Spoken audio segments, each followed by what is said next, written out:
Yikes. For context, a PS5 with a disc drive is $550. It is basically impossible to recommend the Series X. I mean, there's nothing against this as being a great piece of hardware, but it is stuck with a terrible price. Oh no, I have all the assists on. I'll say I still do like the Series S. I mean, yes, I think that people expect it to be the little brother console, but it's actually really not that bad. People underestimate what the Series S can do.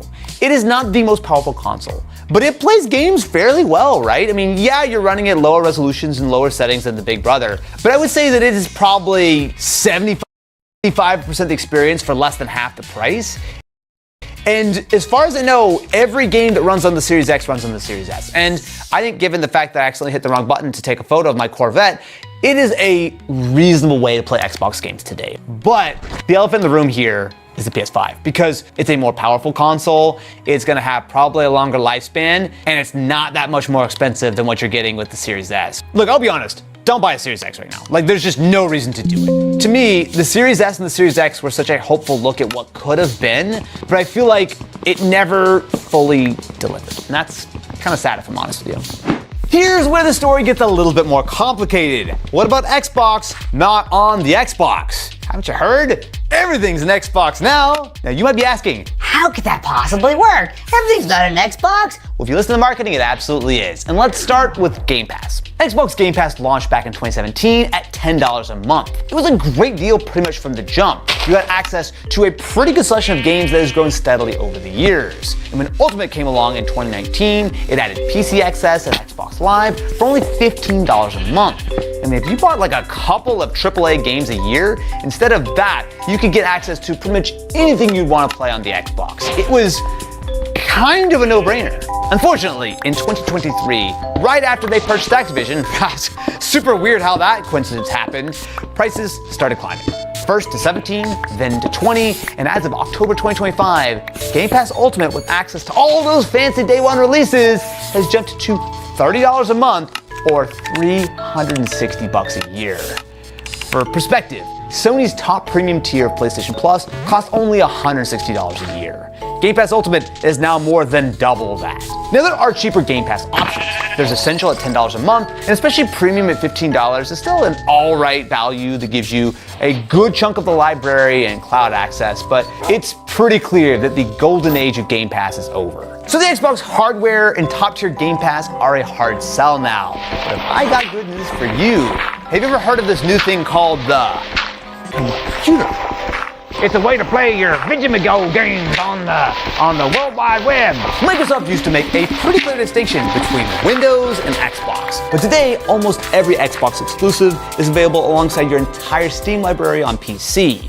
Now, of course, I want to be clear, the PC is not a perfect console replacement. Windows is still kind of rough on TV. You can't navigate things easily with a controller, you gotta deal with drivers and Windows updates, but like, as a long-term investment, Windows PC is kind of future-proof in a way that the Xbox hardware most certainly is not right now, especially if the full-screen experience from the Xbox Ally eventually makes its way to more regular gaming PCs. What if you don't have access to the latest and greatest game PC or a small family fortune to afford the RAM to go inside of one? Well, cloud gaming to the rescue!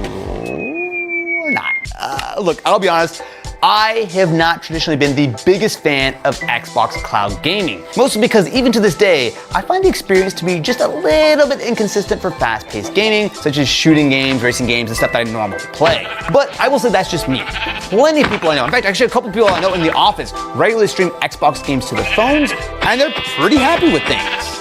I'm not calling them out, but their names rhyme with. And because Game Pass lets you stream games on pretty much anything from your TV to your fridge at this point, it is actually a real option for many gamers, especially because it does seem like there's likely going to be a free ad-supported tier coming at some point. The biggest downside for me really is that GeForce Now exists, which delivers a better streaming experience in my opinion, and you have the ability to play your own game, not renting access to a subscription.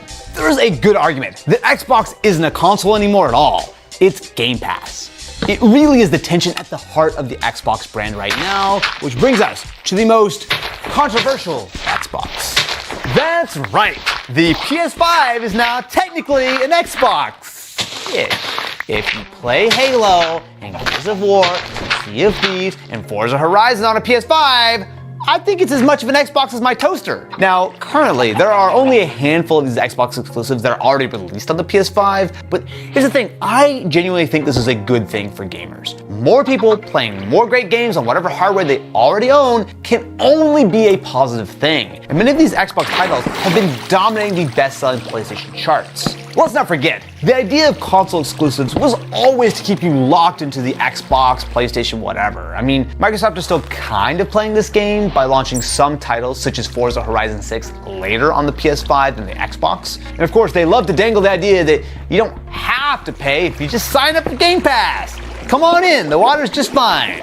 We're slowly boiling you like a frog. But I've just gotta admit that this whole situation is just weird. I mean, Microsoft spent $69 billion, not nice, acquiring Activision, and now all those games are just happily being sold on the competition's hardware. But I mean, at this point, it's pretty clear this is the plan. Xbox isn't defined by a box under your TV anymore. It's whatever you want to play, even that's on a DualSense.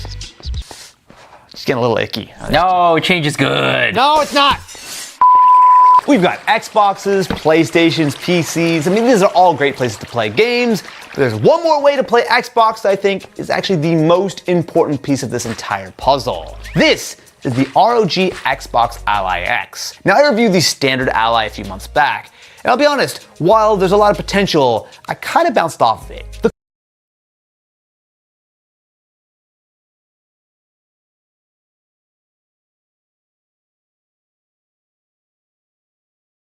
Makeup कर रहे हैं, makeup bookings के लिए जा रहे हैं, हो गया क्लबिंग करे तो लड़कियां अट्रैक्ट करके। अच्छा पैसा और ये सब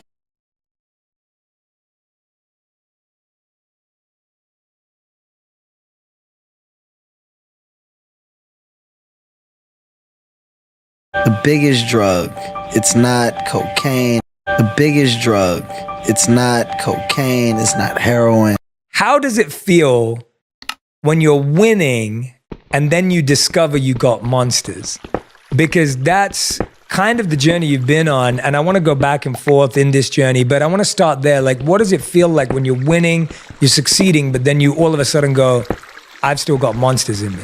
You know, when you say and use the word monsters, just for clarity so people can understand, of course, we're talking about the different levels to you, right? And within the levels that I've discovered in myself, of myself, you know, you got your good versions and your bad versions. And the bad versions I refer to as monsters, but just because they're bad doesn't mean they don't have good quality.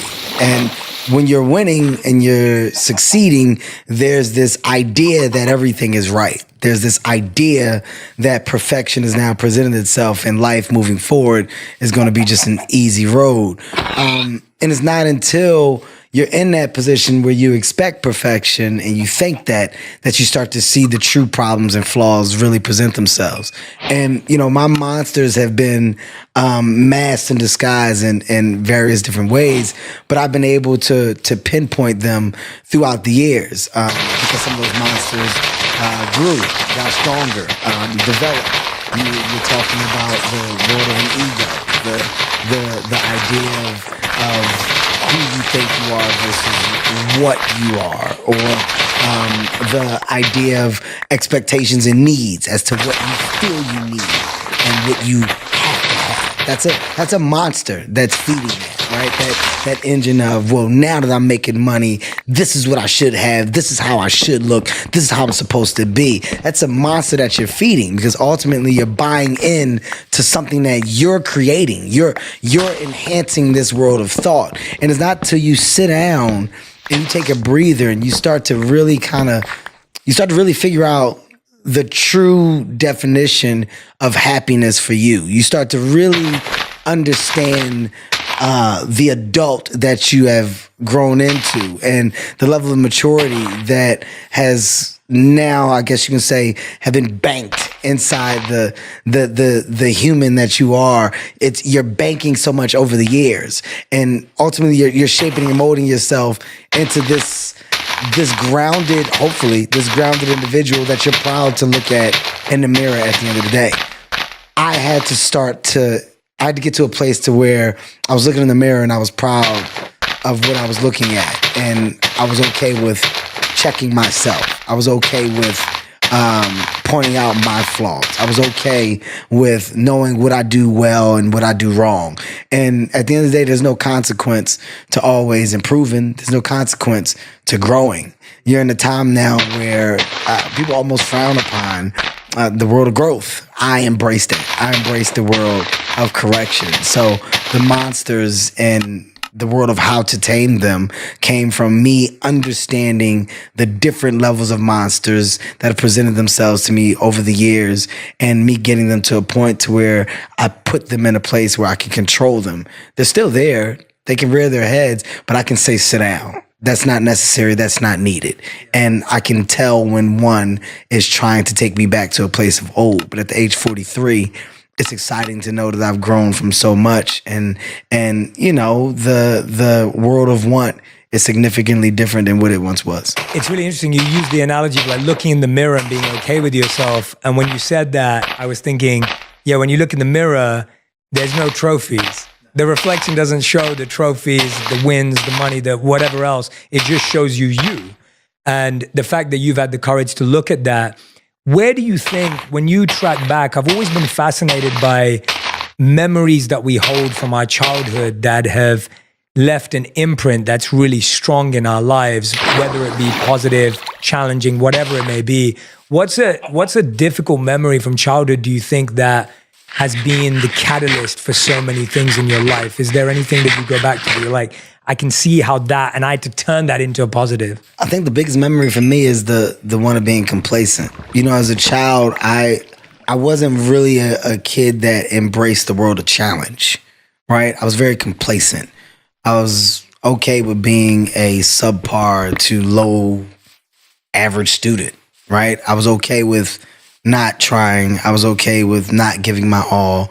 And I was kind of okay with getting over, right? So the biggest memory that I have in my childhood is like when I got to that early teen years, that 12, that 13, that 14, being sneaky and thinking that you're constantly one-upping someone was that's what I was embracing at the highest level. Do your homework. I did it. Did you really do your homework? I did it. And you taking my word for it and not checking my homework. Oh, I didn't do it, but you think I did. I got over. Ultimately, you're slowly cheating yourself over the course of years, and it's not until you get a reality check as to why that work was necessary that you realize you're just not doing what you're supposed to do with your life, right? You're not giving your all. I had a lot of different examples of that. I truly had a mom that made sure that I had, and I didn't take advantage or embrace the real work that she put in until I got to an older age of true understanding. But to be honest, I really threw a lot of those things to the side. The extracurricular activities, the swim teams, the football teams, the basketball teams, the track and field, the baseball, all of these things as a kid, you don't understand your parents are doing to try to provide you with a world of opportunity. They're trying to keep you occupied. They're trying to embrace this idea of hard work, effort,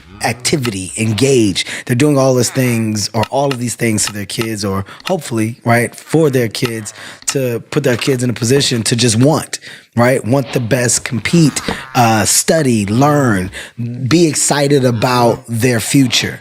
That light bulb went off late. Thankfully, when it went off at the right time. And I was able to identify a lot of stuff that I couldn't then. And also, thankfully, that a lot of the lessons that my mom constantly embedded in me about you don't start things that you're not going to finish, you don't quit, apply your all, do this or don't do it. You're not cheating anybody but yourself. All of these things that I heard over the course of time, there was a moment when I got older, it all hit at the same time. But the real memory for me now, looking back, is I'm glad that I do see that I am aware of that, because not being aware of that is the hugest loss. Thinking that I took full advantage, thinking that I really applied or tried myself, thinking that was 100% would be the real loss. So one of my best memories is knowing that at one point I was a slacker. You know, I was the guy that wanted to look like he was doing, but never truly was, unless it was something that I loved and embraced. And, you know, that was basketball, but the chances of me making that were very slim.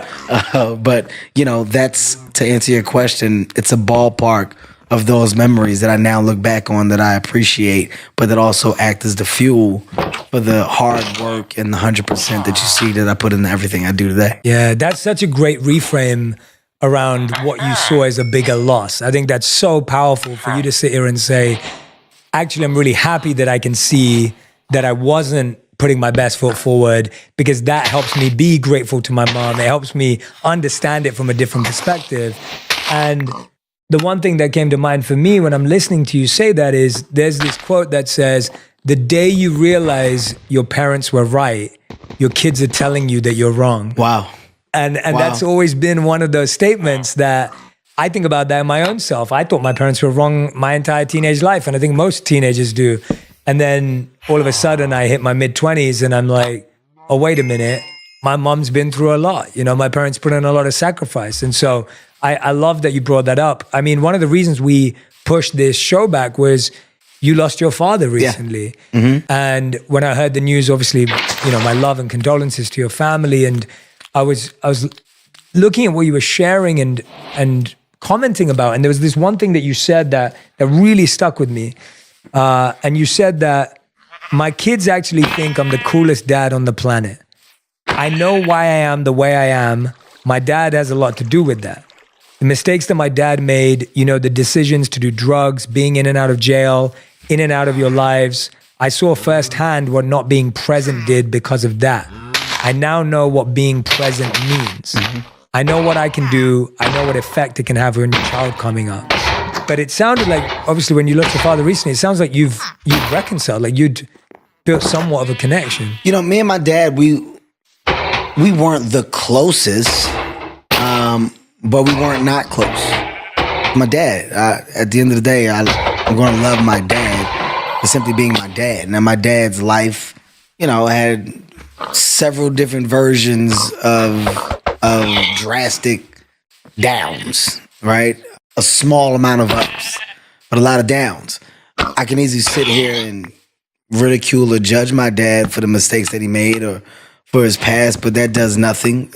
I don't like to focus on problem. I focus on solution. Yes. So with me and my dad and our relationship, it was always one of solution. Like, you can't go back and fix the years that you weren't present. There is nothing that we can do about that time. We can have a conversation about it. We can talk about it. And then me and my dad talking, my biggest thing was, you don't have to focus on what you can't change. The fact that you're here now and that you made a decision to get clean, to turn your life around, it's never too late. My dad was, 50 plus at the time when he said, I'm gonna go ahead and figure it out. And I'm gonna close that door and I'm gonna work on this other door. This door over here was, like I said, jail, drugs, in and out of his kid's life, to the point where, there was a time when we didn't know where my dad was. And I bumped into my dad on a train. I tell a story. I bumped into my dad on a public transportation in Philadelphia. Like, not seeing him in years, I randomly saw my dad. And my dad was so embarrassed, he got off the train and ran. But it's like, that's where that world and that relationship was. And what I do very well, I don't hold on to grudges or gripes. It takes too much time. It takes too much energy. Things will work themselves out. They never not have. It'll always work itself out. And me and my dad worked it out, right? Like, it's about the grandkids. And our relationship got better as he embraced the opportunity to be a great grandpa. And seeing him try to do that right was his way of saying, I wish I could have done this right for you. I can't. Like, I know what you're saying without saying it. Sometimes you don't need words. Although some people do need them, sometimes your actions are a little better. And my dad's actions in trying his best to be an unbelievable grandfather made our father-son relationship that much better. And, there was a lot of conflict between my brother and my dad, and seeing that mend over the time. And just saying, look, I'm I'm not supposed to be here. Dad, look at what your son has done. Look at where I am.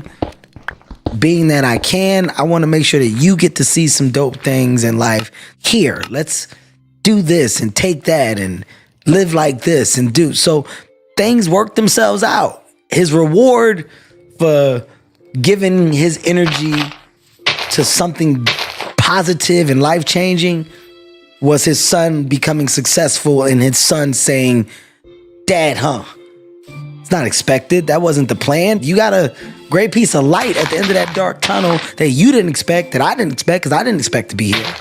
So everything kind of, it works itself out. Yeah. And, you know, and losing my dad is when you look back and you go, yo, he was all right? Like my reflection, my conversation, my words when I speak on behalf of my father, they're so positive and dope because he did good. I'm all right. Mm-hmm. I came out okay. Mom, Dad, you did good. Like whatever you did to put whatever recipe in this pot, the food came out all right. I'm a good person. I got a good heart. I treat people with respect. Ultimately, I want the most that I can possibly get out of life. I love to love. I'm a good dude. Am I perfect? No. I got some of them imperfections over there. I got some of the ones from over here, from Mom and Dad. Okay, that's life. Of course. I'm going to figure it out, but I figure it out without the want or need for problem. That's real, man. I mean, listening to you say that, what I appreciate so much is about how you're changing our perspective again, that often we feel to heal, what was broken needs to be fixed. And actually what you've just said is seeing him try with the grandkids, that's not even the area that needed fixing or was broken, but seeing that starts to create some healing. That's the best example that I can ask for. Yeah.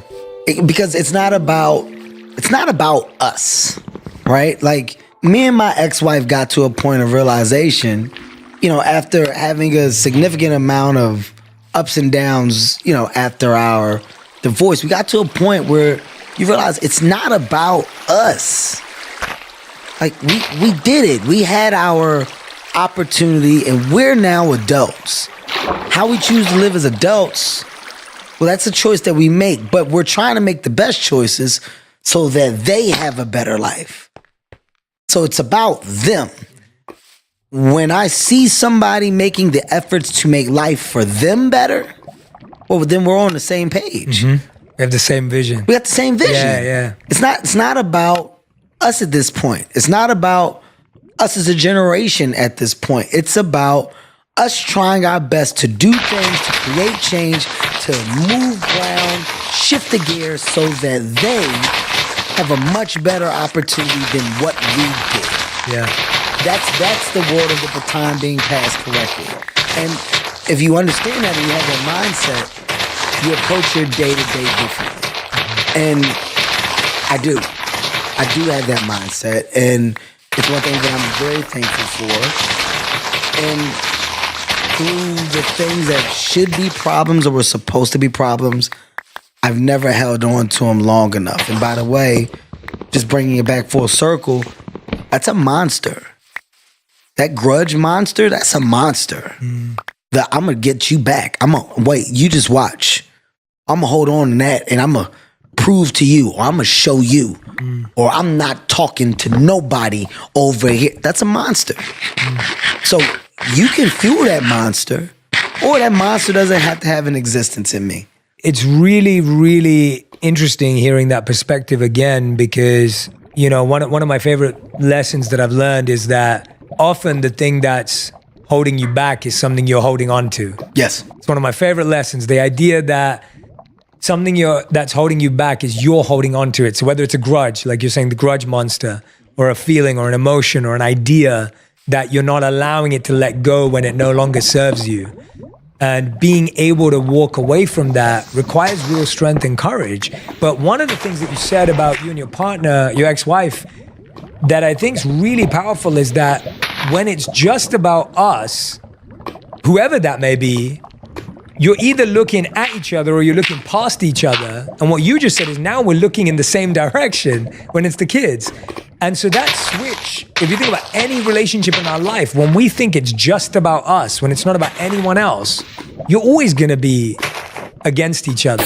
But as soon as there's a higher purpose or there's a commitment or there's a value that supersedes that. An understanding. An understanding, yeah. An understanding that comes with the world of communication and great dialogue. I can, in having this conversation, I can point to so many examples of how it's so hard to see the good if you're only seeing the bad. Like, there's so many people that struggle with what their version of success is because they're looking at someone else's. There's so many people that struggle with their world of relationship because they're judging theirs based off of someone else's, right? And when you're constantly in the space of not realizing or noticing your world, your reality, because you're living in what appears to be someone else's, well, your shit is never gonna be right. It's never gonna be right? Yeah, like if I'm looking at everybody's relationship with their father and I'm going, I want that. Yeah. Well, I'm not embracing the world of good that came from my dad. I could have went down the road that my dad did. I could have easily been wrapped into the same world of, drugs, gangs, violence, stick-up boys, right? Like the embracing the hood at the highest level. Not that I don't, because I do. That's where I'm from. But I could have embraced it at a much higher level and followed in the footsteps of my father because that's what he did. But I was able to realize the mistakes he made. I was able to go, well, I don't want to go down that street because I see the consequences of it. That's a choice that I made, right? Some don't make that choice. By the way, no disrespect to those that haven't. It's to each his own. You do what you want based off of who you've seen or what you want to be true to. Live your life. Ultimately, we get one. Live it for you. Live it to the best space and place that you feel you can win at. That's my motto. I'm not here to tell you right from wrong. I'm saying I identify things differently and I make decisions based off of examples that I can look at as not bad, but ones that if I didn't have, I could have made that mistake. Yeah. So without a lesson that was intentional, my dad's giving me lessons. Yeah. Right? It's not intentional. My dad never said, I went to jail, so you didn't have to. Yeah. He never said that. But hey, man. See you in jail, Dad. That's my wisdom, yeah. Well, that just made me realize I don't want to go there. Yeah. Hearing how you talk about it, hearing how many times you went. Well, I don't want to go there. Seeing what drugs did to you, and you talking and telling the stories, what you lost, what you had, what you don't. Well, I don't want to do that. Okay, I'm going to embrace my father. I'm going to embrace this imperfect human being, because I'll be damned if he's not positioning me for personal success in just understanding what I should and shouldn't do. And it seems so logical. It seems like common sense, but sometimes it's not that easy for some. It's not. It's not that easy. Yeah, and sometimes what I'm hearing is sometimes the greatest wisdom is unsaid and unintentional. Right? Like sometimes the greatest wisdom is not what someone said to you, and sometimes the greatest wisdom is knowing what not to do. I think we think of it as like knowledge or learning means someone's telling me what to do and they tell me the right thing. Sometimes it's looking and saying, well, I know what not to do now. And what I'm fascinated though, and I think you're going to give people a lot of hope listening to you today, because when you say that you were complacent growing up, and I consider you today to probably be one of the hardest working people in entertainment from what I see and observe, and when I've watched your interviews or listened to you, you work super hard, you give it your all, you're invested from a mission, purpose point of view. But hey, wait a minute, this person says I was complacent growing up. And it's never one moment, it's never one thing. So I don't even want to simplify it with that kind of a question. What were the shifts that needed to take place in order for you to go from being complacent to being one of the hardest working people who's committed to something? I'm big on just like logic, right? And there's this like moment that I had. I just kept seeing the line, right? And, Russell Westbrook is a good friend of mine. I tease him all the time because the one saying that he has that I wish I would have had, or I wish I got to first, is why not? right? And it's so genius. It's so genius. It's so simple, but yet so profound. You don't just have to have one job. And working any job, and whether that job is a 9 to 5 or whether it's a, half a day, full day, whatever it is, you don't just have to do one thing. You can do a lot of different things. But there's this weird mindset that a lot of people have that you can only do one thing. And when I realized I don't have to just do one thing, I can do a lot of different things. You can be good at a lot of different things, but you don't know that you're good at a lot of different things unless you try a lot of different things. And when I looked around and I kind of just realized how the world goes around, it's all based off of creativity. It's all based off of ideas. It's all based off of thought-provoking, then groundbreaking opportunities.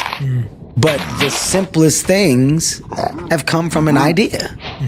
From your chair, to your table, to your wheel, to your light bulb, to your car, to your plane, to your helicopter, to the idea of a hotel, from hotels going to a place of people renting out houses and Airbnbs, to taxis, to then people driving their own cars. And these are all ideas.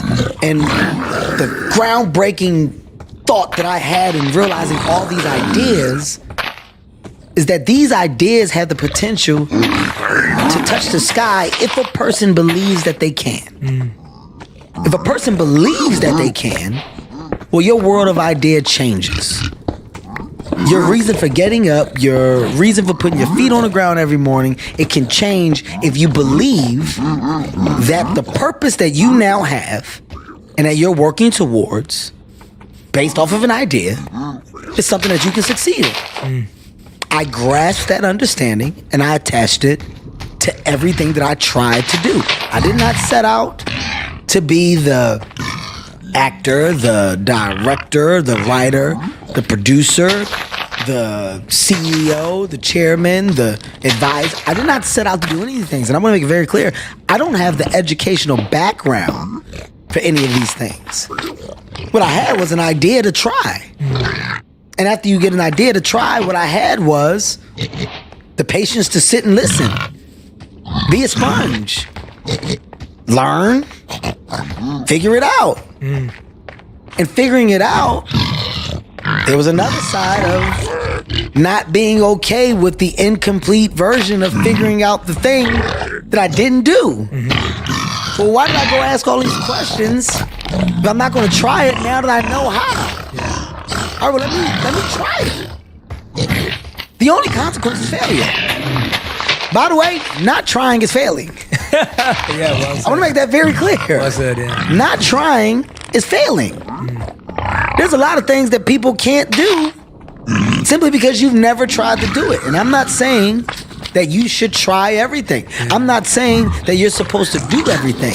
I'm saying that for me, when someone says something and I go, no, I never did that. I have to have a reason for why I've never done it and a justification. If you ask me something and I go, no, and you just say why, and I go, that's not good enough for me. I like to have a reason why. And that's the foundation that I stand on. That's how I built this mindset, this level of energy to go ahead. Rhyme and reason within my why. Why not? Yeah.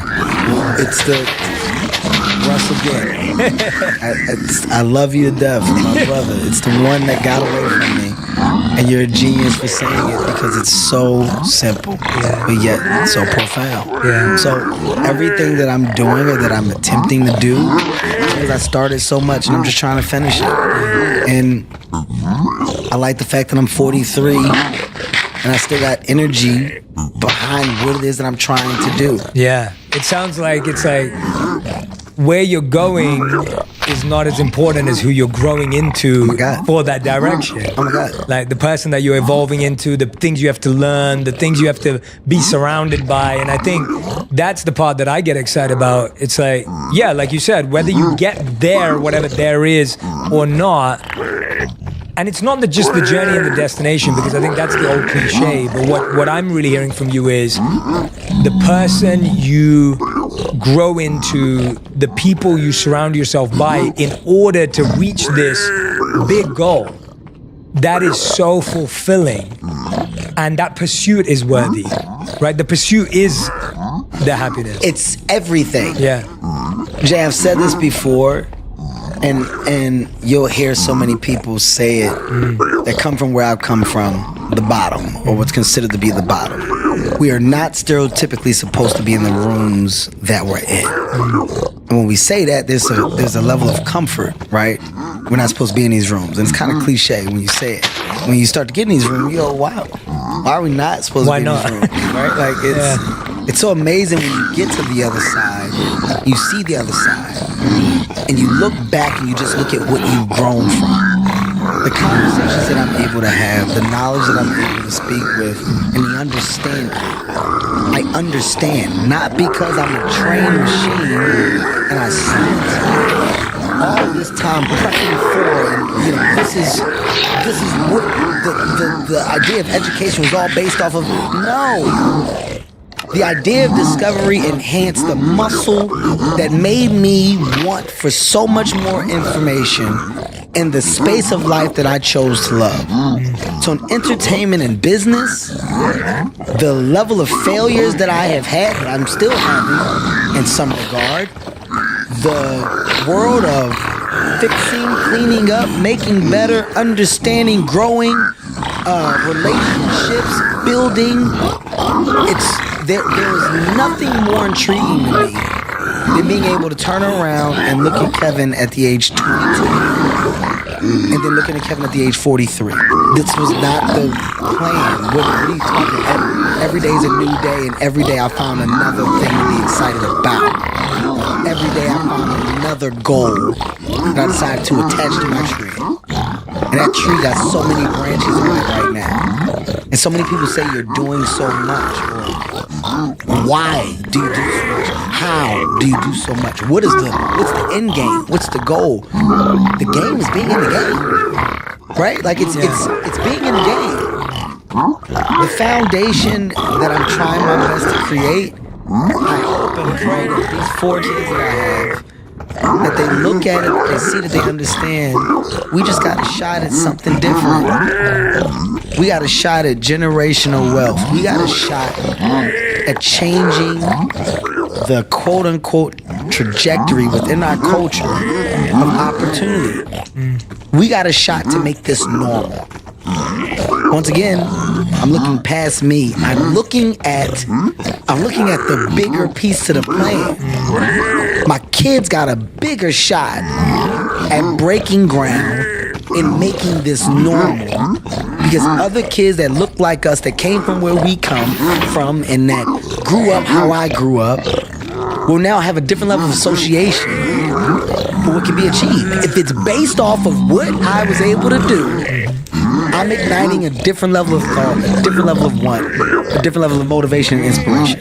I'm inspiring at a different level. Absolutely. When I get there and at the last second I miss it and I fall, I got there.